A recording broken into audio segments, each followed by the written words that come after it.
We built a 2,400 square foot house. This is so hard. We built a 2,400 square foot house without a general contractor.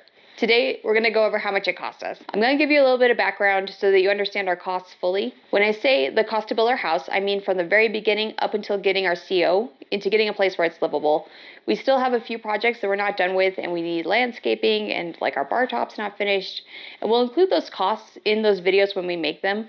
But this is just the cost to get us in. Also, we're going to release 2 videos about this. One is just the numbers, and that is up here or here or here, I don't know. The other one has more detail in it, so it talks about not just the numbers, but why we made certain decisions.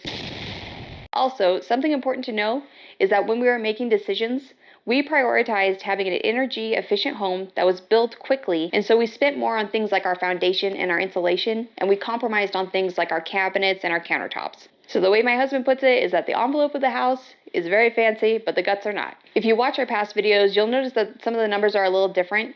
For this video, I put labor as its own category. We didn't use a lot of labor, but I separated that in case you're trying to get an estimate of just materials for your house. The total cost to build our house was $291,036.67. This comes out to $121.27 per square foot. To put this into perspective, there was a city building that finished around the same time, and theirs was $500 per square foot.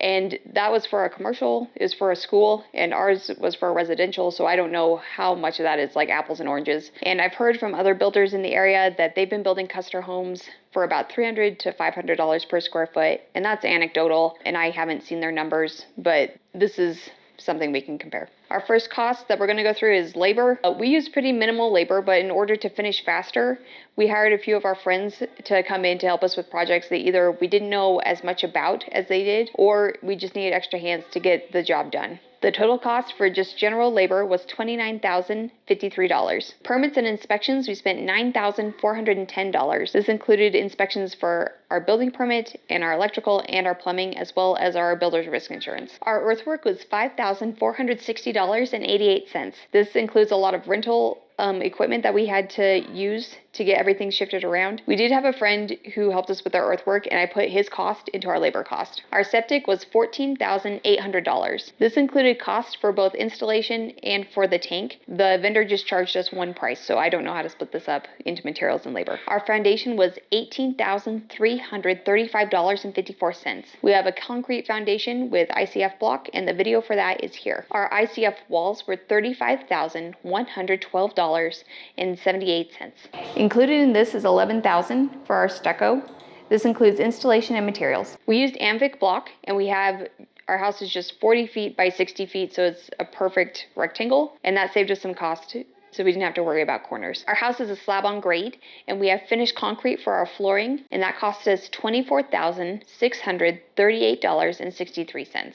This cost includes the concrete and the coloring, as well as the stain for when we finished it later. It also includes the cement truck and pump. Next, for our trusses, we spent $19,608.33. We got our trusses from Builders First Source. They came in quickly, they were well built. I don't know about cost comparisons for trusses. This is the only time I have ever bought them. For the rest of our roof paneling, we spent $10,504.66. This includes the plywood, the waterproofing, as well as the panels. We opted for a steel roof that would last longer, even though it was more expensive. Our insulation cost is kind of spread throughout the video. Under our concrete slab, we have foam insulation, which I put with the cost of the finished concrete. Our ICF walls also act as their own insulation because the styrofoam as well as the concrete doesn't let heat out very much. The only place where we ended up buying extra insulation was for our ceiling. We had the underside of the roof deck sprayed with closed cell insulation and another spray of open cell insulation. The total cost for this was $22,500. This cost includes the installation as well as the materials. Our cost for framing is $6,374.36. This is only the cost of materials. While we did a large part of the labor ourselves, there were some problems that we couldn't figure out, and so we hired our friend Lawrence, and his cost is included in the labor cost in the top. Our exterior doors were $5,126.53.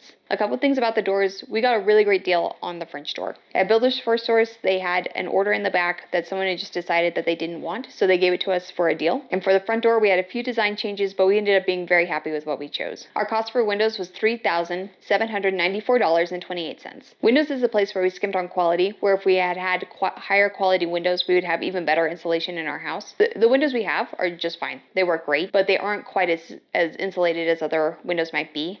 And they don't have a steel finish, they just have a vinyl finish. As we got closer to the end of our project, we started running out of money, so we decided to make a sacrifice there. The cost for our electrical materials was $7,748.26. We had initially also paid for an electrical contractor. We didn't see eye to eye on some things. We ended up having a falling out. Only for the rough-in, we paid $19,200. I believe we overpaid for this, is the last figure that we came and we settled on. We did the finishing of the electrical ourselves, and we didn't hire him back. Our cost for plumbing materials was $13,932.51. This includes rough-in as well as finishing. We also hired a plumbing contractor, and he helped us with our heated floors, with part of our rough-in, as well as he did all of the finishing for us. The cost for our plumbing contractor was $7,102.45. The money that we spent on our plumbing contractors is, I think, the best money that we spent for the entire build. Greg and I really struggled to get the rough-in plumbing done.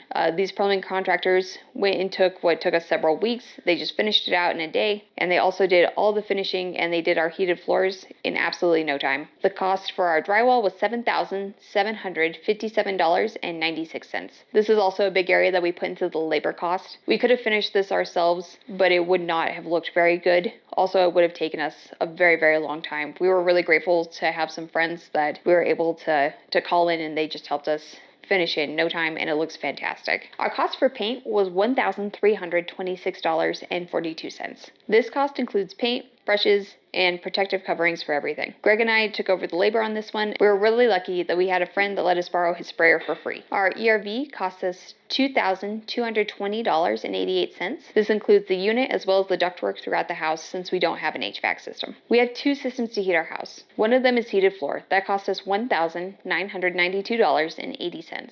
This cost is only the pipes in the floor. We do not have a boiler yet, and our house is not connected to propane. We don't want to run this on electrical because we hear that it's more expensive. The other way that we have to heat our home is a mini split. The total cost for our mini splits to heat our house are $5,853.70. This is 2 outdoor units. One of them connects to 2 indoor units, and the other one connects to 3. It's the end of November for us. It's not quite the dead of winter, but these have worked just fine so far. Cabinets cost us $5,263.36. Cabinets is a place where we save money. We ordered these from Home Depot. This includes the cabinets for our kitchen as well as our bathrooms.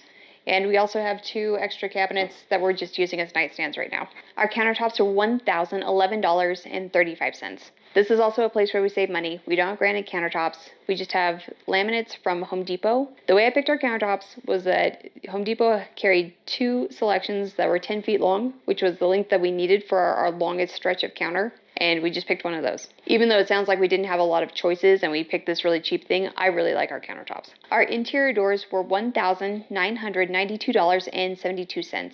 Again, this is another place where we save money. We got these ones from Lowe's because Home Depot didn't have as many as we needed. Our doors are a little more expensive because we have wider door frames. They're 36 inches. Our theory behind this is called aging in place. So it's where you pick things where if one of us needed a wheelchair, we wouldn't have to redo our house. We already have doors wide enough to accommodate wheelchairs. This is also why we don't have steps and other choices that we made, just so that we can always stay here. Our appliances were $3,915.82. I got these on Black Friday from Home Depot. It includes a washer, a dryer, a fridge, a dishwasher, a microwave, and our oven, all for less than $4,000. It was a really good deal. We couldn't even find that good of a deal at the Scratch and Dent store. Even though I bought them on Black Friday, Home Depot agreed to deliver them in February when we were ready for them. And I even delayed the delivery a couple of times. They worked with us really well. Our bathroom fixtures, so our tubs and showers and toilets, they cost us $3,513.32. So we have 3 bathrooms.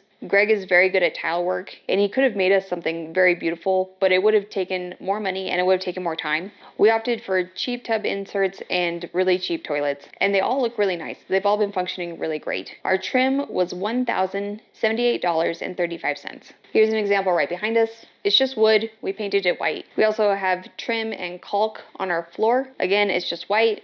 We just put it on and we painted it. It's not very fancy, but it looks very nice. With things like the countertops and the cabinets and the trim, you can spend a lot of money and get a very specific look. And if that's important to you, that's something that you should do, but you don't need to spend a lot of money to have a very nice looking home still. We've invited people into our home, and the things that they always comment about are like the cabinets and the countertops, and they like our design. If you're looking to save money, we had a very good experience saving in these areas, and we're very happy with our decision. The last thing that we needed to get our CO was we needed to touch up our driveway so that we could have some road base on it.